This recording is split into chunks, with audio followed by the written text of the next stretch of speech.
Sa lahat, nais ko pong sabihin sa inyo na kaisa ninyo ako, hindi lang sa pagsapi ng Risa na movement, kundi sa pag-pursue ng lahat ng objectives ng grupo, pati na rin ang inyong mga future activities.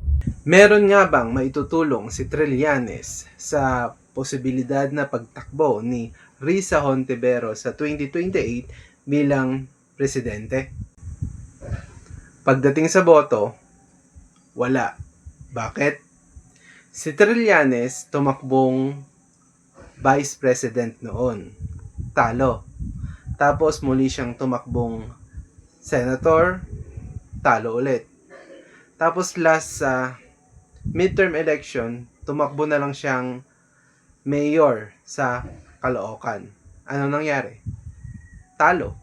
Kaya pagdating sa boto, walang maitutulong si Trillanes kay Risa Hontiveros sa 2028. Halata naman na ayaw na ng taong bayan kay Trillanes. Kaya yung Risa na movement na yan, olats yan sa 2028.